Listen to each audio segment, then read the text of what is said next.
Hi there, so I just finished watching season 3 of Game of Thrones for the first time after reading the whole book series first. And I've noticed a fair few differences. So that is the purpose of today's video. We're going to be comparing season 3 of the Game of Thrones TV show to book 3 in the A Song of Ice and Fire series by George R.R. Martin, which is Storm of Swords, or in particular, Storm of Swords Part 1, Steel and Snow. That was a tongue twister. I'm quite proud that I managed to say that in one take.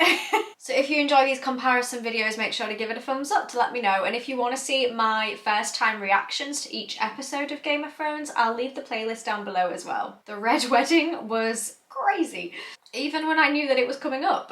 Just to let you know, because I'm aware that a lot of countries don't have Storm of Swords split up into two halves. In the UK, we do. I couldn't get this as a whole book. I had to get it in halves.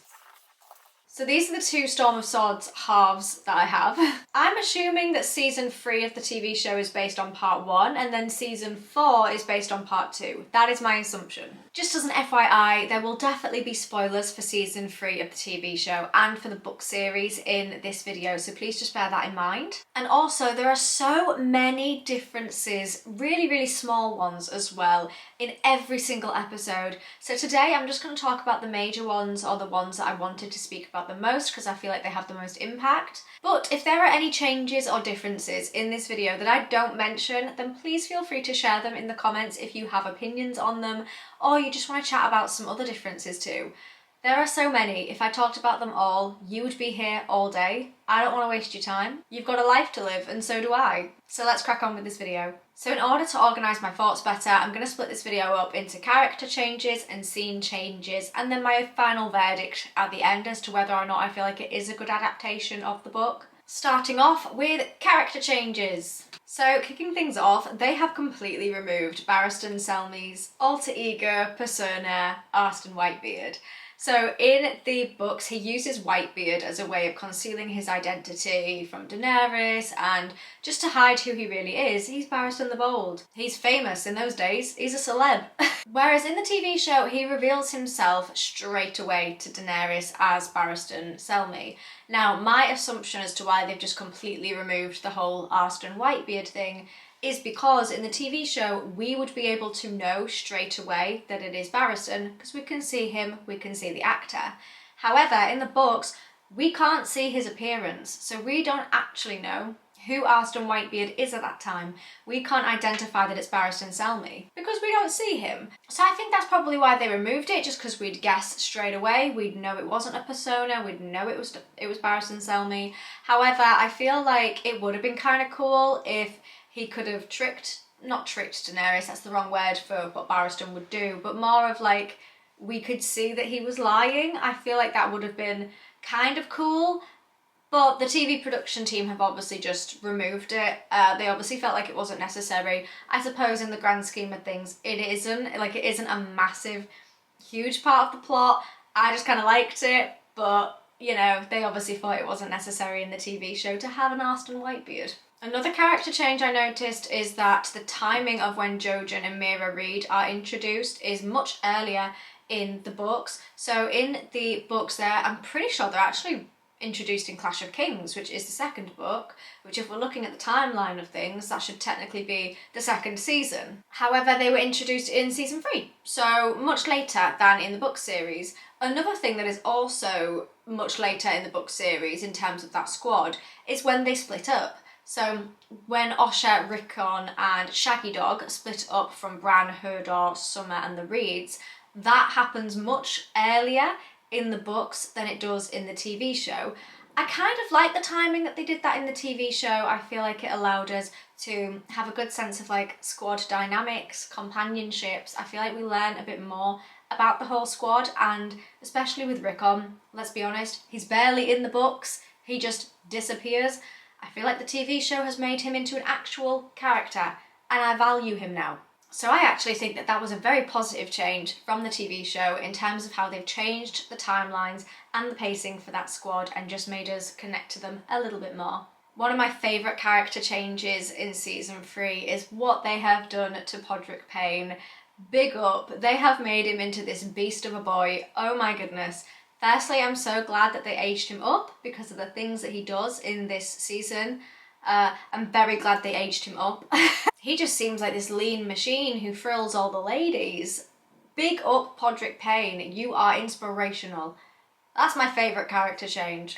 Speaking about the ladies and another character change, anything that they did with Roz was obviously completely brand new. I've talked in my previous comparison videos for the earlier seasons that Roz is a brand new character. She doesn't exist in the books at all, which means any of her like dialogue or scenes are almost brand new. She's just a representative for the ladies in that industry, which means that the scenes where she is speaking to Varys about spying on Littlefinger and doing some of Varys' little dirty work, that never happens in the books, obviously because she doesn't exist. Which meant that the crazy scene in terms of her execution by Joffrey blew me away. That was crazy. I was not expecting that. I had no idea where they were going to take Roz's character. I honestly didn't have a clue what they were going to do with her. And I actually felt really sad that she died because I felt like she was a likeable character. I think she was pretty cool. She was a good side character. I think that she represented the women in the book series really well who work in that industry. And the way that she died is brutal. But not only does it add an emotional response because I liked that character, but it also adds character depth to Joffrey because it allows us to see how psychopathic he is. We just keep getting more and more evidence that this guy is insane, as if we didn't already know that from Ned Stark's death. It just gives us even more reason to hate him, and that was such a well executed scene, pardon the pun, because Roz was executed. Other character changes that I noticed, so they have completely cut out Margaery and Loras Tyrell's other brothers, so they do actually have two other brothers called Garland and Willis. Sorry, I'm just trying to remember, it has been a while since I read the books, but they do stick with you for a long time. So when they're talking in this season about the possibilities of marrying Sansa and Cersei to Loras, in the books are actually different brothers. It's actually Willis, and then you've got Garland as well, that's just never referred to really. So they've removed those brothers and just kind of blended them into Loras's character instead. Another thing that I noticed was that they've actually changed Selyse's character quite a lot, so Stannis' wife. So in the books, she's actually quite often by his side, whereas I feel like in the TV show, we haven't really seen her all that much. She doesn't really have much of a role. She is very much so like a side character. She's just Stannis' wife. All of the emphasis when we're looking at Stannis and the women in his storyline is all on Melisandre, obviously, because she does have a lot of influence in the decisions that he makes. But in the books, Selyse is very often there. And another very emotionally impactful change, so slight trigger warning in terms of pregnancy, birth, etc. In the books, it's never mentioned that Selyse gave birth to any stillborn children or any live-born children other than Shireen. And she definitely didn't keep any of her deceased children in jars. That was a really hard scene to watch. I didn't think that was going to hit me as hard as it did. I don't know. I think I'm not sure. It was just really hard to watch, and they put a lot of detail into that scene, and it was just very emotionally impactful and quite disturbing to see. But that is not in the books at all, so therefore that didn't disturb me in the books because it didn't exist. So it's weird. It's like they've removed most of Selyse's parts and roles, and she's not really in the TV show much at all compared to the books. But then when they did add her into the TV show, they made it highly disturbing. So I'm interested to see what they're actually doing to her character. Why are they doing this to her character? Also, a very, very cute character change, which I absolutely loved. I'm rooting for it. I'm here for it, is what they've done to the duo dynamic between Davos and Shireen. The fact that she goes to visit his cell and tries to teach him to read is so wholesome. That doesn't happen in the books, but it is just so heartwarming. I absolutely loved those additions to the TV show, and it's just so cute, and we need more cuteness in Game of Thrones because it's just not, it's not a cute TV show. Mm-mm. I also want to spend a little bit of time highlighting the differences in Shay's character. So I have mentioned this in some of my reactions as I was watching the episodes, you know, week by week. But they have actually changed her approach to things. I feel like they've changed Shay's personality a lot. So from the first time that I saw Shay, right back when she was first introduced in this TV show, I said that she didn't feel like the Shay I'd imagined in my head when I read the books, but not just in the appearance and the way that she's described, but also in her overall persona and her personality and her reactions to things. And my opinion on that has strengthened in season 3. It's not a bad thing. I'm not saying which Shay I prefer, because I really don't know, although I kind of think I do prefer the book version, but we can talk about that at a different stage. I'm not here to start an argument over which Shay is better, but they have definitely made them different to each other. So in the books, Shay is not mad at all, not really, about Tyrion's inevitable marriage to Sansa, because she kind of accepts it has to happen. She knows Tyrion's status, he's House Lannister. She knows that his marriage alliances are for alliances. She knows that's an inevitability, and she knows that because of her line of work as well and who she is, that they just wouldn't be able to get married in that day and age, unfortunately for her. And there's a quote which I quite like, which I did actually write down because it highlights this point, and I can't remember exactly which chapter Shay says it, but it was one of those ones that does stick with you. I just think it was a bit of powerful dialogue that shows who Shay is as a person. So she says to Tyrion, "I don't care, she's only a little girl, you'll give her a big belly and then come back to me." So that just shows that she's like indifferent to the situation. Whereas in the TV show, Shay is like outraged, she's moody, she's snappy, she's having a go at Tyrion as though it's his fault. Sorry, what's the guy supposed to do? His dad is Tywin Lannister. If Tywin Lannister tells you to do something, you go ahead and do it, okay? You don't say no, especially when it's expected from you and it's your duty. Now, we can quite clearly see Tyrion does not want to marry Sansa. He is miserable at his own wedding. He is not happy about it. Shay can see that. Give the guy a break. Why are you having a go at him? So yeah, they've basically just made Shay like outraged by the whole thing. So yeah, they've made her, do you know what? They've made her a more passionate person in the TV show. So I think they've added more emotion to Shay's character. And also another change that I noticed is that in the books, Tyrion and Sansa don't get along that well. Every time they speak or every interaction that they have together is quite miserable, quite awkward and uncomfortable. And Sansa is just deeply, deeply depressed at this point, which is understandable. In the TV show, her and Tyrion are kind of getting along a bit. They're cracking jokes at each other. They're laughing. It's not awkward and uncomfortable. It's not like a pain for them to speak to each other, which I do kind of like that, because if there's any way that we can give Sansa some more happiness or just something to ease the load of everything that she's having to carry in her life, then I'm here for it. And I thought it was quite cute, and it does show that obviously I'm a Tyrion stan. He makes some very bad decisions later down the line, but that hasn't happened thus far. And I like him. It makes Tyrion seem more down to earth, that he's understanding Sansa's position and that the marriage is just as hard for her as it is for him, and he's just trying to make it a little bit easier for her. And I like that. I love you, Tyrion. So those were all of the character changes that I wanted to talk about today. So let's move on to the scene and storyline changes, of which there are a few. My first kind of broad point, but there are so many additional scenes that I lost count. Honestly, every single episode has additional scenes, additional dialogue. However, more often than not, these additional scenes added powerful dialogue, emotional depth to the characters, and made me feel deeper connections to the characters as well. So I think that so far they've all been very brilliantly done.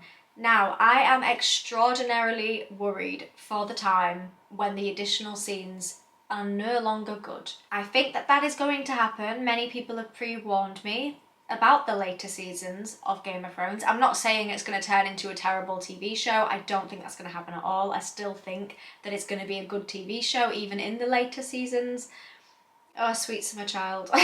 Am I being delusional here? But I have a feeling that a lot of these additional scenes in the future I may feel like are no longer necessary, or they're not as powerful or not as relevant anymore. Currently, at this point in time, that's not the case. The additional scenes are great. For example, right at the start of season 3, there's a scene between Tyrion and Cersei in Tyrion's chambers. Pretty sure he's just woken up from the Battle of the Blackwater. He's in a bit of a state, as you would be. And I quite like the interaction between the two in that scene. That's not in the books, and I thought it was great. There's also a scene between Joffrey and Marjorie where he's showing her how to shoot with a crossbow, and I really enjoyed that additional scene because that shows how cunning Marjorie is, how she's wrapping Joffrey around her little finger, and I liked seeing the power that she's kind of having over him a little bit. It deepens Joffrey's character and Marjorie's. That's not in the books, and I thought it was really well done. There's also a scene with Catelyn talking to Lady Talisa about how she tried to love Jon Snow after he almost died from pox, I think it was. That's not in the books, but again, it deepens the depth of both characters. That's not a very good sentence, is it? It adds character depth to the characters. God, I'm not making very good sentences here. I think you get what I'm trying to say. It added complexity and emotion and more detail, and I just think that it was a good additional scene that doesn't exist in the books. I also love the additional scenes with Olenna Tyrell. They've made her so witty, funny, humorous, and any interaction between her and Tyrion, because they're both funny characters, it's great. There's been so many scenes between the two of those two which just made me chuckle. There's one in particular where they're talking about the upcoming wedding, but both of them are just so sassy. I love it. And Olenna's scene towards the end of the season where she's talking to Tyrion about Cersei and Loras's upcoming marriage alliance. And again, Olenna is just so sassy. Their dialogue is just funny. I really like it. It's a great addition. Same with things like Bronn. They've turned him into a humorous, funny character. Same with Podrick Payne. However, it's not funny in a silly sense. It's funny in like an intelligent sense. And I just think that those additional scenes are an asset to the TV show. They've done so well with that. Another kind of small storyline change that I just wanted to mention because it just came into my mind. But Catelyn is not at Riverrun for very long when her father dies, whereas in the books, she's there for a lot longer. She's not there for that small amount of time. In fact, I think she even starts to go there in the first book. It's quite a drawn out thing. There's a big build up to Hoster Tully's death in the books. That's not like that in the TV show. She's by his side for such a small amount of time, and I feel like they actually kind of glossed over Hoster Tully's death. It is very brief, whereas in the books it's a lot more detailed. So a major storyline change that I noticed as well is what they've done to Gendry's plot. So his storyline is so different in Storm of Swords to what it is in the TV show. So in the books, he is not about to be sacrificed by Melisandre and Stannis. They actually pick somebody else. So obviously they're looking for King's blood, so they want one of King Robert's bastards. So in the books, they are using this storyline on Edric Storm, who is a side character. We do not hear much from Edric Storm at all. Whereas Gendry, he's a side character, but he's not like a minimal one. And they've put that storyline onto him, so they've taken him as King Robert's bastard to sacrifice him for King's blood. So thus, in the books, Melisandre doesn't go to Riverrun to meet with the Brotherhoods without banners. She doesn't meet Arya. She doesn't meet Beric Dondarrion. That whole entire scene does not happen. But in the TV show, she goes there to get Gendry. So that is very interesting what they're doing with Gendry's storyline. So yeah, I'm intrigued to see how that plays out. Obviously, as it stands right now, Davos has just saved him. Big up Davos, love ya. So I have predictions regarding Gendry's storyline, but we shall see if I'm correct in season 4. Hopefully you'll join me for the reactions to that. Another kind of major change that I noticed is Sansa and Tyrion's wedding. So that is completely, well, not completely different in the books, but vastly different. Sansa is perceived as being much more distraught throughout the ceremony, much more miserable than she is in the TV show, and she outright refuses to bend down when Tyrion tries to cloak her. So she has like an act of defiance in the ceremony. So this obviously creates Tyrion into some form of mockery. So that part in the TV show where they're all laughing at him and chuckling, that happens for a lot longer in the books. And Tyrion actually has to stand on Dontus's back in order to put the cloak on Sansa, which again is just humiliating for him.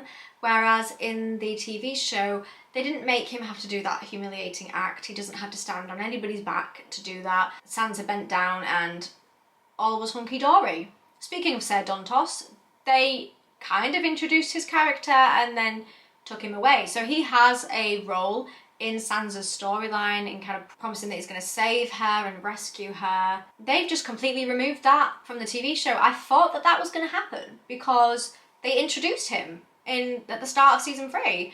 He's a character, he exists. But then they didn't pursue that storyline. So that's really interesting. Or maybe they've changed the pacing. Maybe they've changed the timeline of events. Maybe that is coming up. Possibly. We will have to wait and find out. Also, Sam Tarly's encounter with the Other when he uses the dragon glass dagger to kill it.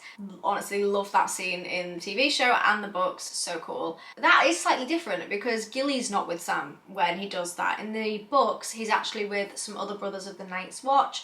I'm pretty sure, is it Gren and Small Paul that he's with? Correct me if I'm wrong, but I'm pretty sure they're the ones that are with him. So they've changed that slightly. Okay, so let's talk about a big baddie change. This is actually a huge change, maybe one of the biggest changes in season 3, and this is to do with Robb Stark's storyline leading up to the Red Wedding. In the TV show, they talk about how Rickard Stark's forces make up around half of Robb's northern army. So obviously when there's that breach of trust between the two, it's got a massive implication on Robb's army. However, in the books, the Freys actually have more men, so breaking the alliance with the Freys would, you'd think, matter a bit more to him, because that would have a massive effect on his army, even more so than the Karstarks. So in terms of the more political side, they have ever so slightly changed Robb's storyline and his plot and his alliances that he has with different houses as well. So in terms of the Red Wedding itself, they kept it kind of similar to the books in terms of the events and how they transpire. There's just a difference in terms of the signal that Walder Frey gives. The song, The Rains of Castamere, is the signal, which obviously signals that the massacre needs to begin and the whole place erupts into chaos. And so that song is played during the slaughter, whereas in the TV show, the signal to start the massacre is Walder Frey's speech, and the song has actually finished at that point. So that is a difference. The other major difference is Lady Talisa. Guys, I had no idea that that was coming up. So in the books, the whole character of Lady Talisa is completely different. In the books, Robb marries somebody called Jane Westerling, and he marries her out of honour, just like his father, to be fair. He doesn't want to dishonour Jane Westerling. He doesn't really marry her out of love, per se, but it's more because he doesn't want to dishonour her because they got down and dirty. So he does the right thing and he marries her. Whereas in the TV show, he marries Lady Talisa because he's infatuated with her, he loves her. So the motives behind the Red Wedding are ever so slightly different in that sense. In the books as well, it's very unclear whether or not Jane Westerling is pregnant. It is not confirmed. My belief is that she probably isn't, but I am aware that other people have mentioned that they feel like it's alluding to the fact that she is pregnant. It's kind of left open, whereas in the TV show she is definitely pregnant. Lady Talisa tells Robb that she's pregnant at the Red Wedding. They're talking about naming the baby after Ned Stark, Robb's father. Yeah, that broke my heart. And I had a feeling something was going to go wrong when I saw that she was at the wedding. So in the books, she is not there. She does not go to the twins. She is not at the wedding, and therefore she does not die. That is the main difference, personally, that I discovered from the Red Wedding, was the fact that they killed Lady Talisa off. And not just that, but she is confirmed as pregnant. That honestly broke me. I think that that was the reason why I ended up in tears. Spoiler alert, if you've not seen my Red Wedding reaction, I bawled my eyes out like a baby, and I didn't think that that was going to happen because I knew it was coming up. But I didn't know that the Lady Talisa thing was going to happen. It was mind-blowing. And then the final small change that I mentioned, I don't actually know if it is that small because I feel like this is going to be built on in season 4, but it is right at the end of the season. So in the books, Asher never goes to rescue Theon Greyjoy. There is a scene between her and her father in which Ramsay has sent across Theon's manhood as a perfectly gift-wrapped present to them both, because I'm sure that's exactly what they wanted to receive. That scene doesn't happen, and Asha is then motivated and driven to go and save Theon.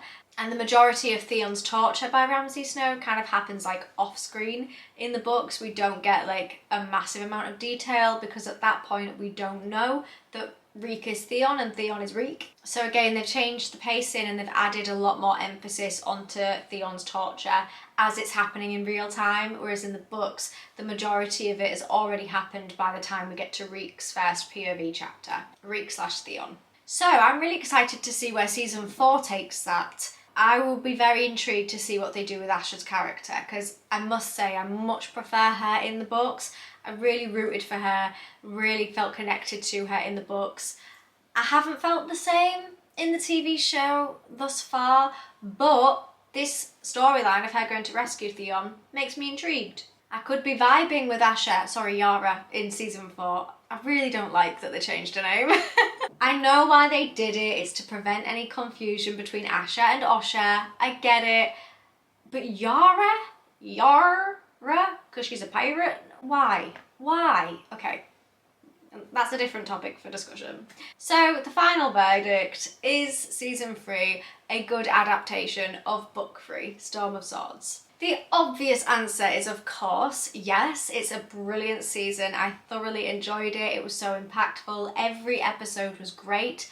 But I am seeing where they are derailing away from the books.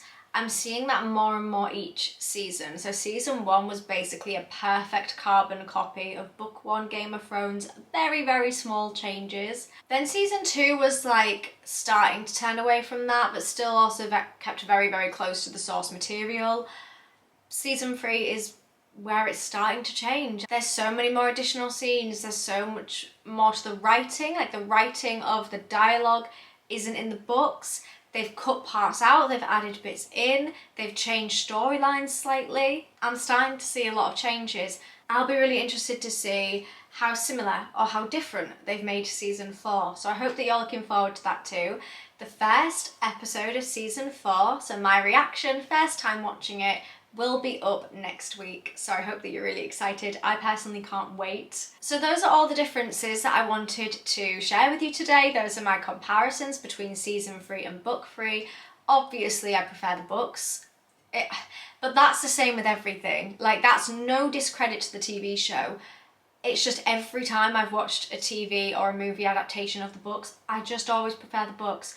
And I think it is the whole thing of the amount of detail that you get, seeing inside people's minds.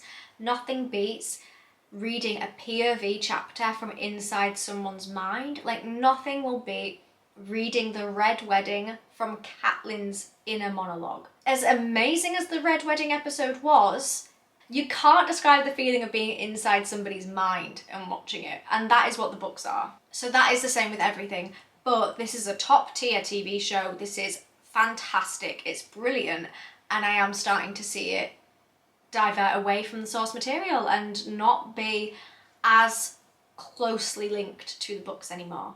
So I would love to hear your thoughts and opinions on this, so please let me know if you read the books. It doesn't matter before or after.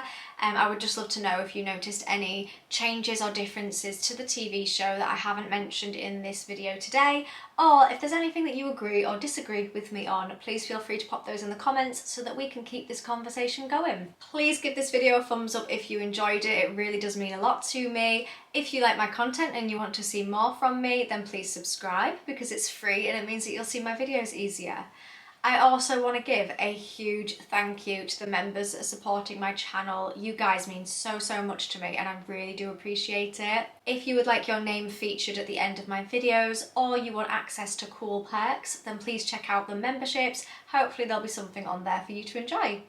And it does mean so much to me. Thank you for watching this video. I really appreciate it. I will see you next time where we'll be watching season 4, or rather you'll see me, and I hope that you have a wonderful rest of your day. Bye for now.